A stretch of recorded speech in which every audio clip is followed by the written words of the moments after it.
This is going to be one of those videos that's just as much for me as it is for you. I appreciate you tuning in. Thank you so much for being here with me. I don't take it for granted. Tap in because I'm definitely locked in and I'm here. The Hoover, all right? I want to jump right into it without delay. Organic, like nature's candy, you understand me? So I can get this out to you as soon as humanly possible. See, you got to understand, Hoovers don't just come from people that you were in a romantic or sexual or physical relationship with. Anybody can Hoover. If someone has narcissistic, toxic traits, narcissistic personality disorder, and I don't throw that term around lightly, believe me, I'm not here to, again, diagnose anyone. But based on my life experience, I feel like I can readily identify these traits in people. And yes, I understand we all have narcissistic traits. That's not what I'm talking about. So we won't, get lost in that. But I just experienced a Hoover and it really threw me off. It really threw me for a loop. At the time when I stopped talking to this person, like, I didn't even know what narcissistic personality disorder was. Like, I didn't even know what narcissistic traits were. I wasn't tapped in. I hadn't made that connection yet. I hadn't educated myself on the subject yet, so I wasn't aware. And this was literally like a platonic friend. It was like what I considered to be a lifelong friend. I thought we were friends for years and years, had been through a lot together, a lot of experiences, a lot of ups and downs. Like, this would be my friend that I would like travel with. Like, I thought we had a closeness. We would definitely have like little run-ins from time to time. We would definitely have, dry spells where we were not speaking to each other at all, regardless of who initiated it. But we would have those. And like I said, looking back in hindsight, I didn't realize who or what it was I was dealing with. Those were discards. I'd been discarded by this person. And again, I'm not projecting. Like I said, I don't have a victim mindset. I'm not hurt.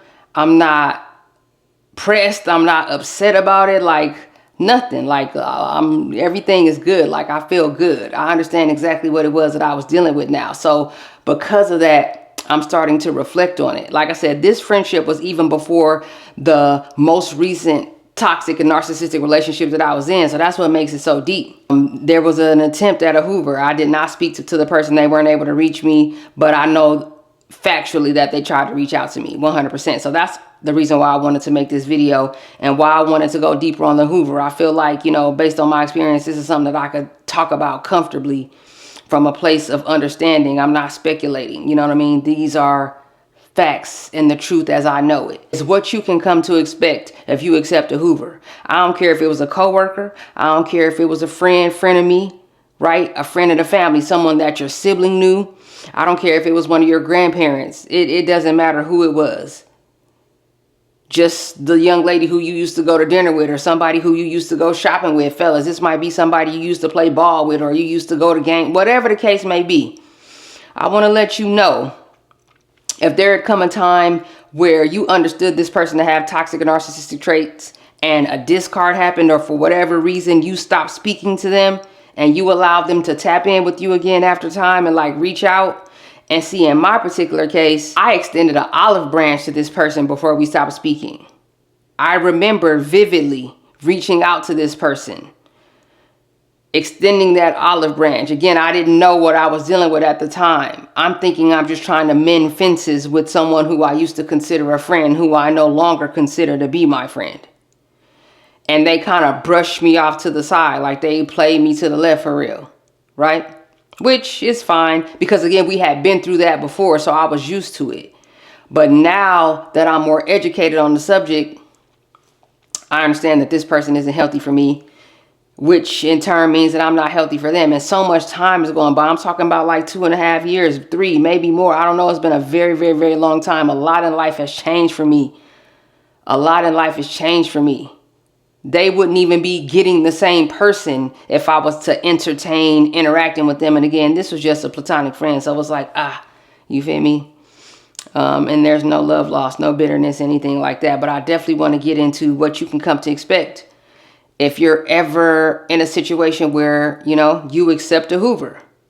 Don't hesitate. Share of yourself. Drop it down in the comments and share your experience with me if you ever accepted a Hoover.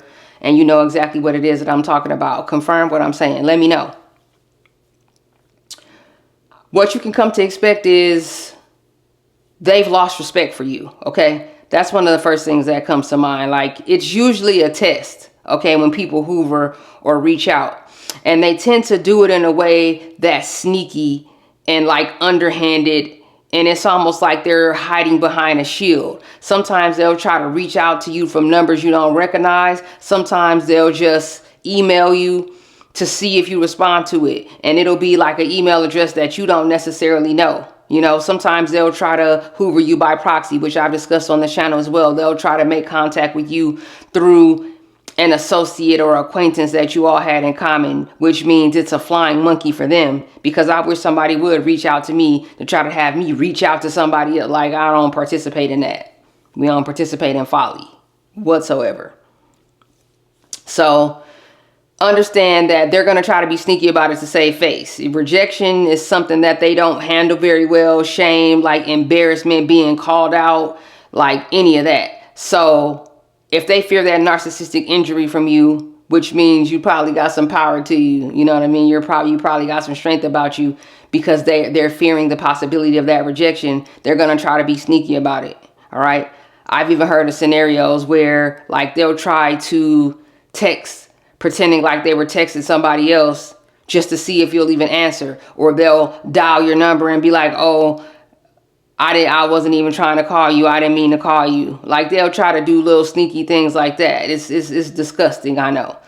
But understand, if they're able to get any type of reaction, any type of energy from you, like if they feel like they caught you off guard, if they feel like you're intrigued or you're curious, they've lost respect for you. Because I feel like, to me, if you really like care about me or value me or respect me after everything leave me alone. That's what you can do for me. Like, I'm not reaching out to you, so don't reach out to me. Like, if this much time is going by, especially if I extended an olive branch to you, and you chose to ignore that, respect me. Again, they don't have any respect. They don't even respect themselves. All right. And we already know that. Okay. So just know that they value you less than they ever have once you come back from a hoover. They're not coming back to do right. It's a game that they play. And because they're like hot and cold, up and down, hot and you're cold, yes, then you're no, and then you're out, up and you're down. Since like that's what they be on for real, they be on their Katy Perry. Like, do not participate in that. It's horrible. Again, it's disgusting. And whoever it is that comes back, if you accept that hoop, like, they're going to be terrible. They're going to treat you worse than they ever have. They're going to respect you less than they ever have. The love bomb is over.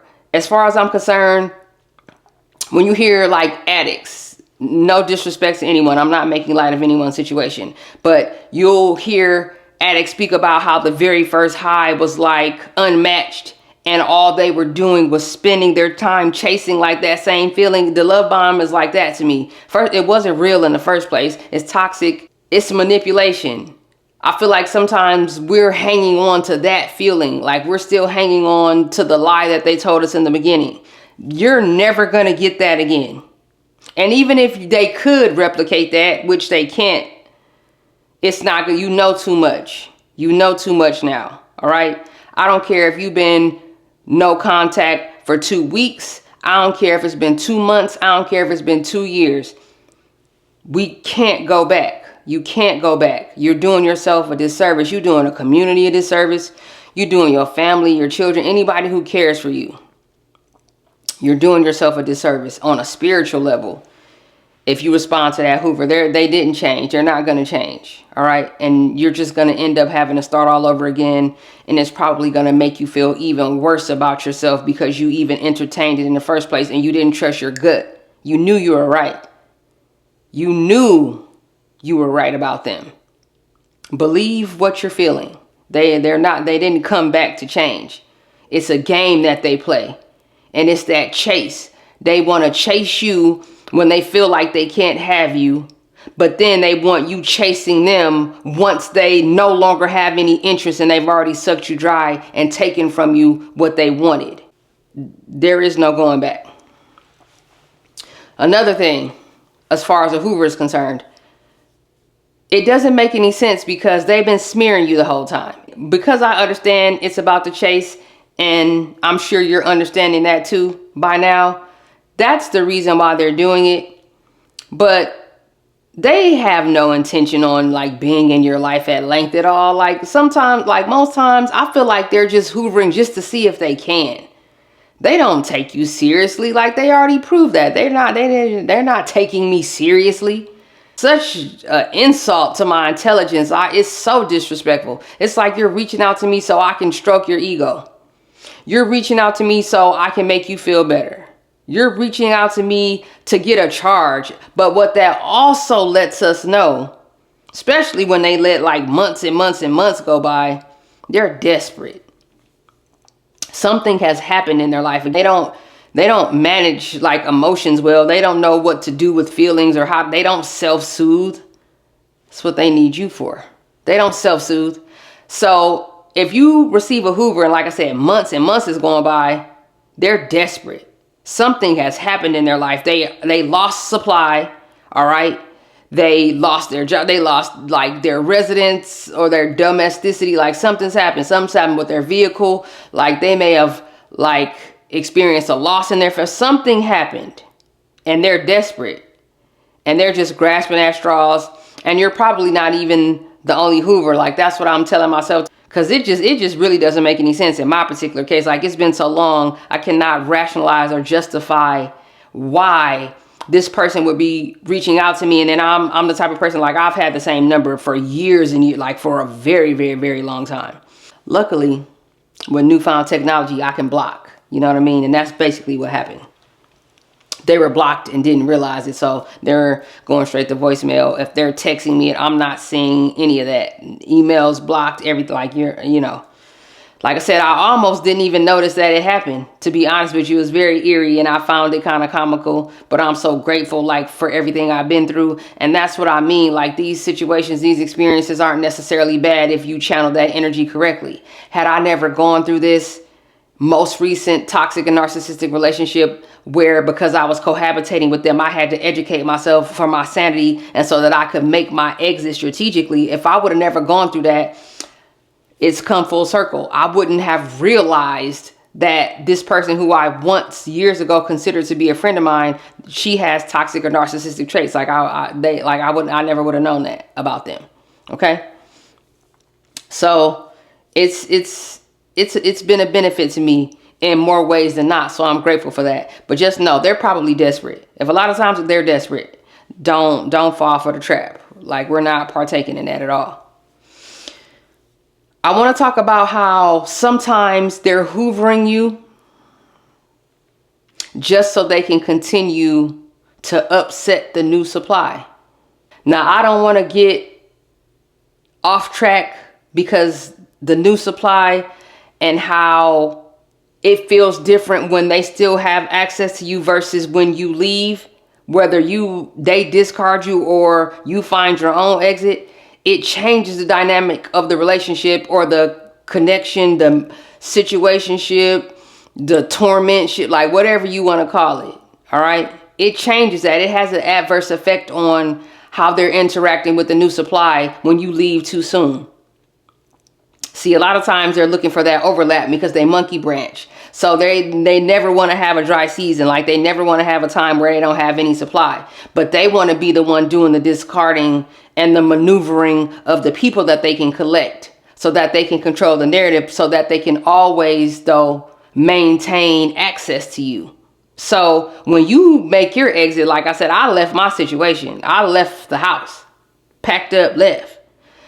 When you do that on your own terms, it sends them into a tizzy. It has a negative effect on them because you're never supposed to leave on your own. You're never supposed to leave. It's supposed to be them deciding when you're available and when you're not. You're never supposed to value yourself enough and value them and your connection to them so little that you leave. Like that's never supposed to happen. So that throws everything off. And because they're getting the energy from you to love bomb and interact with this new supply and put this facade up, when you remove yourself, they don't have access to that energy anymore.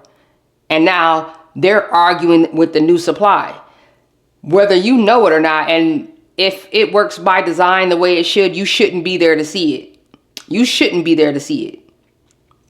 But I know sometimes we get curious. I urge you to like stay off of their socials, stay off of their Instagram, stay off of their Snapchat, because they perform and they do that for your benefit. They do that hoping that you're going to see. So I urge you, stay off of their socials as much as humanly possible. I know we get curious. You may not pass the social test the first time, but when at all possible, hopefully you'll come to a place where you're ready to just stop looking and you're ready to just move on. You're not curious, but just understand that none of the highlights and the photos and the trips and the purchases, like that stuff isn't for real. Behind closed doors, they're arguing about you, because when the narc's energy gets low and they realize that the new supply is not what they thought they were, like they realize that the new supply is not you, because you were what they consider to be like the main supplier, grade A supply. Like you were potent, you were strong, you were taking care of business, you were a valuable resource, you were providing, you were making it happen. You were giving them something that they never experienced before. When they realize that that new supply isn't you and that you weren't as easy to replace as they thought, and they're having to accept the fact that they let you get away, that's eating at them. Behind closed doors, the new supply and your narc, like they're arguing about you. Your name is constantly coming up. Oh, so-and-so wouldn't have done that. So-and-so does it better.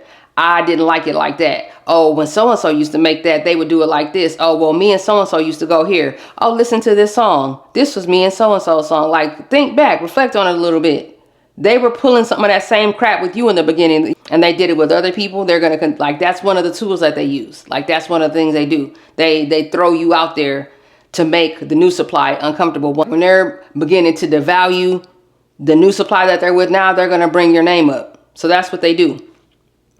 So don't allow yourself to be used that way. I put that, like, that's on the same level as a flying monkey to me. If you accept a Hoover, and again, I'm not disrespecting or minimizing anybody's journey. I just want to wake you up. And I want you to see that you can be joyful and you can be happy and you could be educated and you could reverse engineer this whole thing and take your power back. And once you start to heal, you'll come back stronger and better than ever. Trust. I'm living proof. It can be done. And there's a lot of creators out here, salute to them, that are doing that same thing at a high level. They're using what they went through to get better. And I want to do that same thing with you. So I put that on the same level as a flying monkey. If you allow them to Hoover you, they're using you to get to the other supply. And like I said, it's just sickening that they feel like they could pick you up and set you down anytime they feel like it. But that's what they think. That's how they see you. Like you're nothing. Like you're an inanimate object. Like you're an appliance that they can plug up. How when there's a power surge and all the clocks go wrong in your house, on your microwave and on your stove, and in your, like, that's how they feel about you. That's how they see us. So don't ever let somebody play in your face. That's somebody playing in your face. And you cannot tolerate that. There'll never be any respect there. And because there's no respect there, it's going to make it hard for you to forgive and respect yourself. All right. So keep that in mind. Don't ever let somebody play in your face. It's a form of grooming, man. It's a form of grooming. Now, I can say honestly that I didn't pass the Hoover test like the first time. I didn't understand what it was. People have been in situations, in relationships, you know, where you break up and make up and break up. And not everybody that you've ever been with was a toxic or narcissistic person. That just comes with, you know, lack of maturity, but you grow. Sometimes you break up and get back together, break up and get back together. But that person or you know, aren't necessarily narcissists. That's just the way you resolve problems when you're younger and you didn't know how to communicate. You didn't know how to talk. You didn't know how to effectively listen and then take action on what you were being told. So, you know, you take them back, but that's before I knew exactly what it was that I was dealing with. And I realized the toxicity of it and how much I was actually hurting myself. So that's another thing you can come to expect. They're just trying to use you. It's like another form of triangulation and manipulation and grooming for real. Let me know down in the comment section. I want to share, you know, a little story time about grooming. I would love to talk about my experience as far as being groomed and how the toxic or narcissistic person that I was with was actually trying to groom me for a relationship setup that I would never have agreed to, and how it showed me how little they thought of me, that I would put myself in that type of position, or I would even accept a relationship dynamic like that. If that's something you have any interest in, let me know down in the comment section and we'll talk more about grooming, because I want to get into that as well. Understand that it's all a form of manipulation. Like they're not interested in you, or they're not coming back to do right. They don't feel any type of contrition about what they've done. They're not seeking forgiveness from you. You know, they're doing it just to see if they can, just to see where they stand, just to see how weak you are. And a lot of times when they're coming back for the Hoover, it's because they already view you as weak. Because what I also learned, because of my experience, is that when you do it right, you know, depending on how you made your exit, they'll fear you. Like when they see that power in you, when they see your strength, when they see that you don't react to them, when they see that they don't have an effect on you, when they see that you don't care what they're doing, who they're doing it with, when they come, when they go, how long, it's like when you don't care anymore, they fear that. A lot of this behavior that you see in these toxic or narcissistic people is like, it's fear-based. They have abandonment issues. It comes like from when they're young. I don't know exactly where it comes from. Not all narcs are created equal. You've heard me say that before. But they all typically have abandonment issues, and they fear you leaving them. You know, that's why they try to project that onto you. Oh, so-and-so did this and they always leave, and you're going to leave me just like everybody else did. Some of them will threaten to do harm to themselves. Like, that's another thing I can get into another day. They'll threaten to do harm to themselves. Like, they'll try to pull on your heartstrings. They'll try to use the things that they know about you. They'll try to use your goodness to manipulate you into staying. Using you. That's all I want to do at the end of the day. Wrap your head around that. Accept it. It's going to hurt, you know, and depending on who's watching and where you are on your healing journey, or where you are, you know, in the 3 stages of, you know, a toxic or narcissistic relationship, depending on where you are with the person that you're involved with, you may not necessarily be ready to embrace that yet. You may not necessarily be ready to hear that yet. But regardless of how real the feelings were for you, it's not real for them. Not the way that you're feeling it. Not the way that you're experiencing it. They don't care about you. They don't respect you. They don't value you. They don't appreciate you. They don't even feel those things about themselves. So it's no way possible that they could ever feel that about you. They are smearing your name. I mentioned that before. I want to dig a little deeper into that, because it's like, imagine a situation where someone's been smearing you to other people. They mistreat you. They hurt you. They break your heart. You know, a lot of times, you know, or caught them or witnessed them cheating on you, right? But then they want to Hoover you and bring you back around these same people who they talked bad about you to. Like where is that going to leave you when you show up to the sip and paint? Like where is that going to leave you when you show up to the party, when you show up to the brunch? Like, that's how people are going to be looking at. They're not going to understand. Because the people around them, they know a lot of times what they are. Like, their family members, it's like, it's really a trip. A lot of the time, their family members know exactly who they are. They're just happy that they don't have to deal with them in that way. Like, they're feeling sorry for you, some of them. But they know. They know who they are. They know what they're about. All right? So that's not something that you ever want to be involved in. And they're going to do it again. That's the next thing. They're going to do it again. They're just going to throw you away. They're going to throw you away. And you've learned so much and experienced so much. So it's like, why involve yourself and invite yourself back into that confusion? They're going to throw you away again, only to think that they can come back and Hoover. Like, it's a cycle. You know they got other sources of supply. And you know that this isn't going to end. Like, you know that they're just going to try to keep coming back. So why even bother? I'm just painting a picture for you and letting you know exactly what it is that you can expect. And I mentioned it in my last video, but we have this thing in us sometimes. It's our pride, and I'm guilty of it. That's why I can speak to it intelligently. Sometimes we want to be right. We don't want to have to admit that we could be this wrong about this person. Like, that was a big part of my healing journey, like loving on myself and giving myself grace and not beating myself up for the fact that I allowed this to happen. And I let it go on way longer than it should have. Luckily for me, It wasn't like a 3-year, 4-year, 5-year, 10-year relationship, 20 years. Some people were married to toxic and narcissistic people for 20, 25 years. Grown kids with these people. Real estate, businesses, home ownership. Life experiences, a real journey, a lot of memories, like they're connected to each other. That wasn't the case with me, luckily. You know, I wasn't that deep in. So I had that to my benefit. But that's really where they want you at. Like, the deeper they can make the ties, the better. But it's a cycle. They're just going to throw you away again. So now's the time. If you've already begun your healing journey, like I said, I don't care if you only been 2 days, no contact, you still winning as far as I'm concerned. Turn it into 2 weeks and then flip it into 2 months and then flip it into 2 years. You could do it. I'm living proof. And I want that for you. I want that healing for you. All right.